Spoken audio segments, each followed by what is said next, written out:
He wasn't mine by blood. Not fully, anyway. But when he was 5 and our dad slammed the door and never came back, I was the one who stood in the hallway and picked up the pieces. Not Mom. Not some miracle stepdad. Me. I was 13.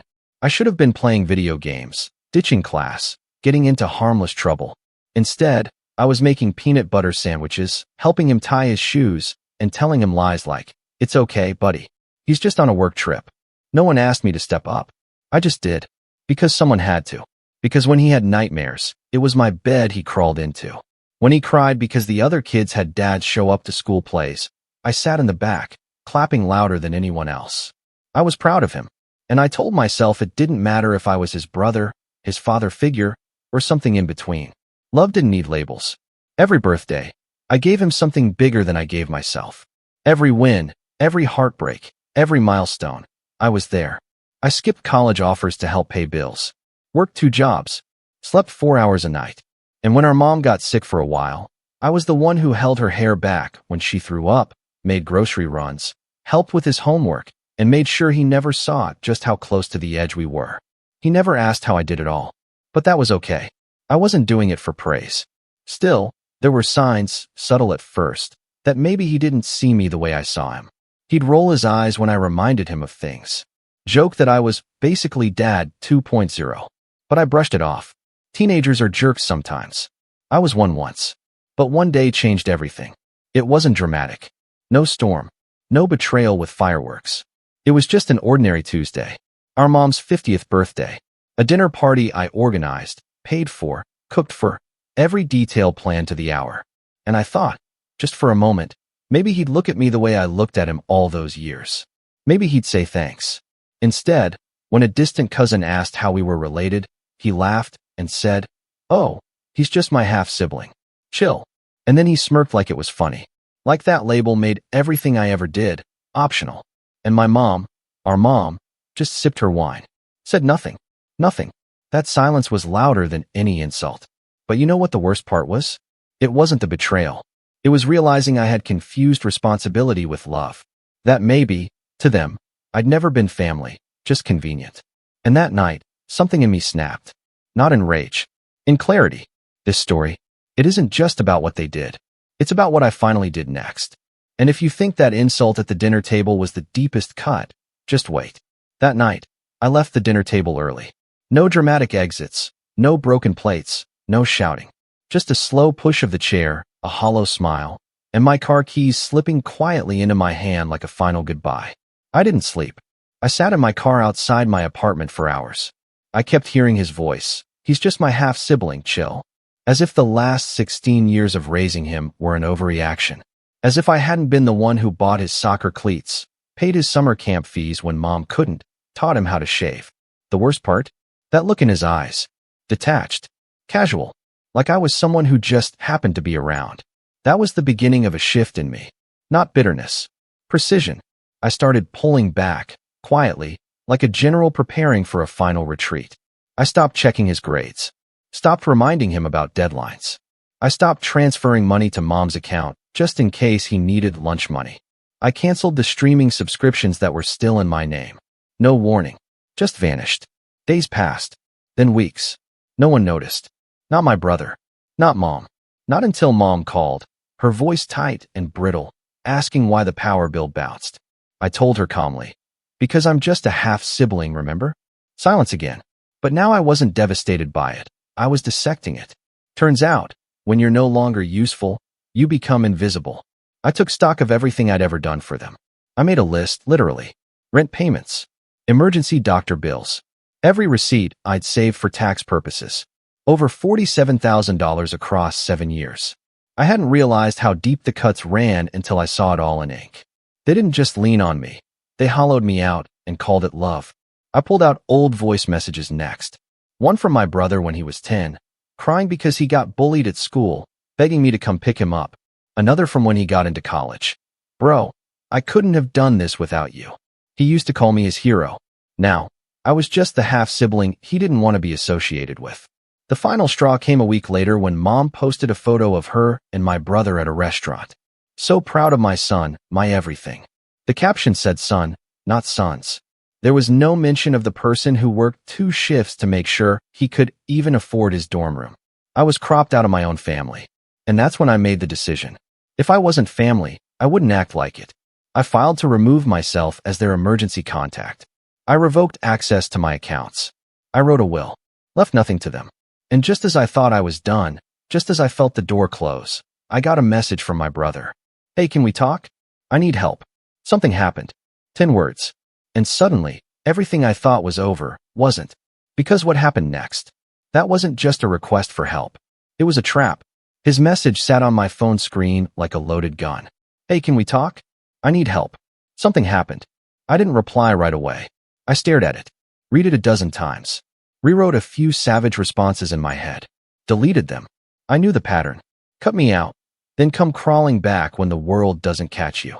It had happened before, but this felt different. He sounded shaken. I called. He picked up on the first ring. Hey, he said, voice small. No arrogance now. Just fear. Talk. I didn't know who else to call. I'm in trouble, man. I messed up. Be specific. He paused, then said it. I owe someone money. A lot. Like 15 grand. I exhaled hard, stared out my window. The street was quiet, but I felt something crawling beneath the silence. Drugs? I asked flatly. No, he rushed. Not drugs. I swear. Just bad investments. A guy I met on campus. He said I could double my cash flipping crypto and sneakers. I gave him the money, and he vanished. So it was a scam. Yeah, I used Mom's emergency card. I thought I could pay it back before she noticed, but now she's freaking out. And the guy I borrowed the rest from? He's been texting me threats. I sat there, chewing the inside of my cheek. 15 grand. I'd given that much to them before easily. But something in me had changed. The pity had dried up. You didn't even invite me to your graduation dinner, I said. I know, he said quietly. I was being stupid. You called me just your half-sibling. I didn't mean that. You said it in front of Mom. She didn't even blink. He didn't speak. The silence was different now, ashamed. I'm not your safety net anymore, I said. I gave you my 20s. I gave up job offers. I went broke helping you get stable. You threw that away. I'm not asking you to fix it, he said, his voice cracking. Just help me survive it. That line hit me, because I knew the feeling. I'd lived survival mode most of my life. So I gave him a condition. I'll help, but I want to meet this guy you borrowed from. He hesitated. That's not a good idea. I pressed harder. Why? Because he's not someone you just meet. He doesn't want to talk. He wants his money. And now he's threatening to show up at Mom's place. That snapped me into motion. For all her silence, she didn't deserve that kind of danger at her door. Neither did the little brother I practically raised, no matter how much he'd hurt me. Where is he? My brother texted me a name, Evan Vicks. Then an address, some worn-down strip mall 2 towns over. I drove there alone. The place looked like a tax office crossed with a vape shop, dark windows, flickering neon sign, a handwritten closed tape to the door. I parked and waited. 10 minutes. 20. Then a man stepped out from the alley. Early 30s, black hoodie, sharp eyes like he was scanning every exit. He noticed me, walked over casually, hands in pockets. You must be the brother, he said. Not asked. Stated. I didn't confirm. You here for the debt? I'm here to make sure you stop threatening my family. He smiled. Thin. Cold. I'm just a businessman. Your brother made a choice. I kept my end. He didn't. You're charging 300% interest. That's not business. That's blood-sucking. His eyes narrowed. And yet, here you are, ready to clean up after him. Again. I said nothing. You know, he said, circling me like a hawk. Your brother told me a lot about you. Said you'd come running if I pushed the right buttons. Said you were predictable, loyal, soft. I froze. What? He smirked. Said it was all part of the plan. You'd take the bait. You always do. I felt my blood run cold. He pulled out his phone. Showed me texts. My brother's number. Messages like, just show up. He'll pay. Threaten Mom. That'll set him off. It wasn't just a scam. It was a setup. And my little brother? He wasn't in trouble. He was the trouble. I stood in that cracked parking lot, still staring at the texts on Evan's phone. Just show up. He'll pay. Threaten Mom. That'll set him off. Each word hit like a crowbar to the ribs. This wasn't desperation. This wasn't panic. This was strategy. Planned. Clean. Calculated. By the kid I once spoon-fed through chickenpox. By the boy I walked to school in the rain. By the young man I protected, praised, raised like my own. I blinked. Evan had already pocketed his phone, already turning to leave. You got 48 hours, he said over his shoulder. Then I stopped playing nice. The door slammed shut behind him. I didn't drive home. I didn't call anyone. I sat in the car, headlights off, just processing. Rage was too small a word. This wasn't just betrayal, it was a performance. And I was the fool in the front row. I went home. I poured a whiskey I didn't want. I opened old photo albums, flipping through birthdays, graduations, hospital visits. All the times I chose him over myself. I'd turn down job promotions to stay close, pay bills, be his anchor. And now, I was just a tool to exploit. The next morning, I didn't reply to his texts. He sent 3. Did you meet Evan? Everything cool. Let me know when you've paid. Not thank you. Not sorry. Just expectation. I smiled. Cold. Focused. I wasn't about to pay Evan. I was about to end Evan. I called an old college friend, Melissa. We hadn't talked in years, but I remembered what she did, forensic accounting. She picked up with a curious tone. Wow. Blast from the past. I've got a problem, I said. And I need a paper trail. I gave her what little I had. Evan's name, his number, the payment methods he'd demanded. She promised to dig. I waited. 3 hours later, she called me back with a bomb. Your guy Evan? His real name's Kyle Matthews. He's been using fake names to run extortion scams across 3 states. Police reports, civil suits. Nothing stuck yet, but the patterns are clear. Can you prove my brother was in on it? Silence. Then, maybe. If he transferred funds back to himself after you paid Evan. I thanked her and hung up. My next move was riskier. I called my brother. He picked up instantly. Bro, I was wondering. Where are you right now? Pause. Why? Because I want to pay the debt in person. He hesitated. You sure? Dead sure. He gave me an address. A diner near downtown. Meet me at 4, he said. I arrived at 3:40. Sat 2 booths behind his table. Watched him arrive, all swagger, zero shame. Then Evan, Kyle, showed up 5 minutes later. Sat across from him like they were teammates, not predator and prey. I recorded everything. Their handshake, the envelope exchange, the quiet laughter. And then, my brother said it. He thinks I'm still scared of him.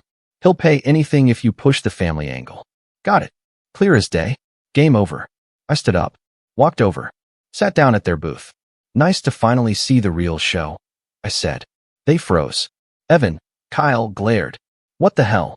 Smile, I said, holding up my phone. You're both going viral. My brother's face paled. You followed me? No, I said. You let me hear. With your greed. He lunged for the phone. I stood up first, sliding it into my coat. People in the diner turned, sensing tension. I looked straight at Evan. You've scammed dozens. But you picked the wrong family this time. I turned to my brother. And you? You're not family anymore. I walked out. Calm. For the first time in years, I felt light. 10 minutes later, I was parked outside the police station. My phone in my hand. Finger over send to officer contact. I paused, because part of me still wanted to protect him. But the rest of me, the stronger part, knew this was how I finally cut the strings. I didn't press send that day. Not yet. I let the message sit on my phone, simmering like everything else inside me. The betrayal, the performance, the ease with which they played me. I needed more than evidence. I needed closure. So I did something dangerous. I invited my brother over. I told him, let's talk, just us. He came, still cocky, still smug. He wore the hoodie I'd bought him for his 16th birthday. Still had the nerve to open my fridge without asking. He flopped on my couch like nothing happened. And that's when I said it. I saw everything at the diner. His smile froze. Just for a second. Then he laughed. You always overthink stuff. That was nothing. Really, I said, leaning forward. Because I heard you say, and I quote, he'll pay anything if you push the family angle. He blinked. Silence. Got it on video, I said. And audio. I watched him crack. Not all at once. Like ice melting under a hot lamp. First the twitch in his eye, then the shifting legs, the shallow breath. You were never supposed to find out, he muttered. I was never supposed to find out because I was supposed to stay stupid. Right. Because you are stupid, he snapped suddenly. You act like some big hero, but all you ever did was hover. You tried to be dad, but guess what? You weren't. You were just some messed up half-sibling playing house. He stood up. And yeah, I took the money. Because it was easy. You made it easy. He didn't even sound ashamed. That's when I laughed. Not because it was funny, but because finally, it all clicked. You know what's wild? I said. I kept blaming myself for ruining you. But now I realize, I didn't ruin anything. You were always waiting for a stage. His jaw clenched. You used me, I said, stepping forward. But the difference between us? You burn bridges. I build them. He stepped back. What's that supposed to mean? I've got something you don't, I said. A second act. Before he could reply, there was a knock on the door. He flinched. I opened it. And Melissa walked in. She was holding a file folder. I traced the payment trail, she said. From Evan to an account in your name, she said to my brother. His face drained of color. It's all here. Dates, deposits, texts. The cops will be very interested. He spun on me. You set me up? I shook my head. No. You set yourself up. I just finally stopped protecting you. He lunged. Melissa flinched, but I didn't. I stepped aside. He crashed into the table behind me, knocking over the lamp. You're pathetic, I said. I tried to love you like a son. You chose to be a scam artist. I walked out the door and left him there, drowning in the wreckage of his own manipulation. But it wasn't over. Because 2 nights later, I woke up to an email. No subject line. Just a video. Grainy. Black and white. Security footage. It showed my front door. At 3:17 a.m. A hooded figure standing outside. Motionless. For 10 straight minutes. Then he placed something on the mat. And walked away. I threw on clothes and ran outside. There was nothing there now. But the next morning, I checked my security cam footage. The figure wasn't my brother. It was Evan. And the package was still out there. Hidden. Waiting. The game wasn't over. It had just evolved. The next morning, I didn't eat. Didn't shower. I just rewound the security footage again and again. 3:17 a.m. Evan. Standing still in the dark like a phantom with a purpose. He bent down, placed something at my door, and disappeared. Only nothing was there when I checked. No package. No note. I played the video frame by frame until something hit me. The clip skipped. Just for half a second. A glitch. Someone tampered with my footage. I checked the timestamps. My system logs.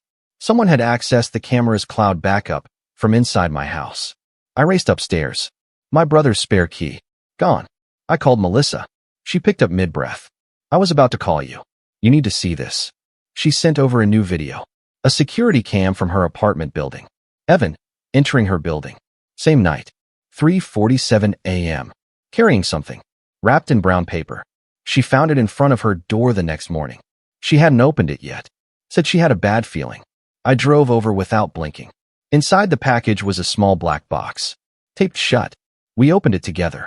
Inside, photos. Dozens of them. Me. Her. My brother. My house. Her office. All taken from a distance. From angles that meant someone had been watching us for months. Mixed in, Polaroids of documents. Bank transfers. Emails. Password sheets. Then, one photo that made my blood run cold. It was of my late father. In a hospital bed. Except, this wasn't the hospital he died in. And the timestamp? 2 weeks after the official date of death. No, I muttered. That can't be right. Melissa pulled out another image. A letterhead. A hospice center. A private one. Expensive. Hidden. I know this place, she whispered. My mom almost ended up here. They're off the books for most clients. It made no sense. Why would my dad be there? I asked. He was supposed to be at Mercy General. Melissa looked me in the eye. Maybe he wasn't. And that's when my phone rang. No caller ID. I picked up. A low, gravelly voice on the other end. You don't know the full story, the man said. And if you keep digging, you won't live long enough to tell it. Click. I froze. Melissa snatched the phone from my hand, tried tracing the call, but it was masked. Who the hell was that? Why threaten me now? Unless this wasn't just about my brother anymore. I drove straight to Mercy General. Demanded records. At first, they stonewalled me. But I'd paid for everything with my own money I had standing. Eventually, a nurse pulled me aside. I shouldn't say anything, she whispered. But your father, he was transferred. 3 days before he died. To where? She hesitated. I don't know. All I know is, someone signed off the chart with your name. My name. My name. I asked for the paperwork. Forgery. Perfect copy of my signature. I left the hospital shaking. Back at my place, I sat in the dark, thinking. Who benefits from hiding where my dad really died? And why had I never been told? That's when another thought slammed into me. My father's will. It had one witness. My uncle. And that night at the funeral, he was the one who whispered, "Don't cry. You were never his real son anyway." Back then, I thought it was cruelty. Now it felt like a warning. I opened my safe, pulled out a copy of the will, and started reading it line by line. One clause jumped out. All assets, savings, and insurance benefits shall be passed to the named heir on the condition of unconditional compliance and familial loyalty. It sounded weird. Lawyer speak, but off.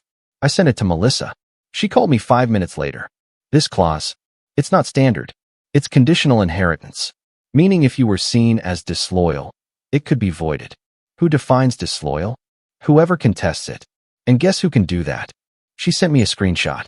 A filed petition, filed by my uncle, backdated, citing my emotional instability and estrangement from the family. And the signature next to his? My brother's. That's when I knew. This had all been a setup. Not just betrayal, but erasure. They hadn't just wanted me out of the family. They wanted my legacy, my identity, my name. And I'd been handing them the keys, one favor at a time. But not anymore. It was time for me to take back everything, even if it meant burning their lies to ash. I didn't sleep that night. I sat with the will on one side and my father's hospice photo on the other, a stack of betrayal between them. I kept asking myself, how long had this been in motion? And worse, why me? I'd raised Evan like he was mine, taught him to tie his shoes, covered his tuition, even took the fall for his expulsion. But none of that mattered now, not when my own blood signed to erase me. The next day, I went to the hospice center, the one from the photo. It was quiet, polished floors, expensive lighting, the kind of place people die with dignity if they can afford it. I gave a fake name, said I was looking for a facility for my uncle. They let me walk the halls, and in one wing, I saw it. Room 312. The same number from the time-stamped photo. I peeked inside. Empty now. Cold. Clean. But I knew. This was where my father spent his last moments. Not in a hospital bed surrounded by family, but in a secret place no one told me about. I asked the nurse, casually, if a Mr. Dalton had ever stayed here. She blinked, then turned pale. We don't discuss patient records. I'm his son, I said. Or half-son, depending who you ask. She frowned. Dalton. That name. I think there was a man here.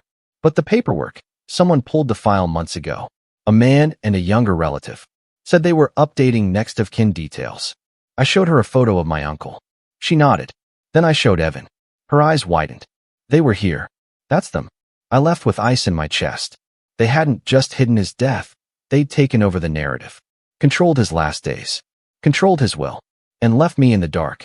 I called the lawyer who'd notarized the inheritance papers. He answered on the second ring. This is Daniel. I cut to the point. You signed my father's will. I need to know if you ever actually met him. Silence. Who is this? I'm his son. The one you never met because I was never invited to the meeting. Another pause. Then a sigh. Look, I was hired by a third party. I didn't ask questions. The paperwork was in order. Signatures, ID, witness. Who was the witness? A young man. College age. Said he was the caretaker. Evan. My brother. My son. I hung up before the rage cracked through the phone. By that evening, I made a plan. I gathered everything. The will. The hospice records. Photos. Forged papers. All of it. I booked an appointment with a new attorney. Not one from the family circle. A former prosecutor turned estate lawyer who specialized in fraud. I told her everything. She didn't blink. Your case is strong, she said. And if we subpoena the hospice's logs, we can prove your father was isolated, coerced, possibly incapacitated. I nodded. And the inheritance. She leaned forward. If we prove fraud, not only do you reclaim your share, you can press criminal charges. That night, I emailed Evan. Just one line. I know everything. Lawyer up. No reply. But at 2:43 a.m., my doorbell rang. I opened the door. And there he was. Soaked in rain. Jaw clenched. A desperate look behind his smugness. You really think Dad would have wanted this? He asked. I didn't blink. He would have wanted a son, not a snake. He stepped forward. I'll give you your share. Just drop the case. That told me everything. He was guilty. He was scared. And the house of lies was about to collapse. I didn't flinch. I told him, it's not about the money anymore. It's about the story, the truth. And when I'm done, everyone will know exactly who you are." He spat at the ground and left. The next day, I filed the case. The media caught on within a week. Son claims brother forged will. $2.6 million inheritance at stake. People started calling. Old friends, distant relatives, even my father's former assistant. And then, a bombshell dropped. The assistant sent me a voicemail my father had recorded. Time-stamped, 1 week before his death. In it, he said, "If anything happens to me, tell my son the truth. Evan's not ready. My brother's pushing for changes I don't trust. My legacy belongs to the one who earned it. My name, my story." I broke down, but I stood up stronger. Because now, I had proof. And I had a voice. It was time to reclaim my name. Not just in court, but in every space they tried to erase me from. And what came next? Let's just say the trial wasn't the end. It was just the beginning. And you won't believe who showed up to testify. If your love was taken for granted or rewritten by the ones you raised, what would you have done differently? Let me know in the comments. I'll be reading every word.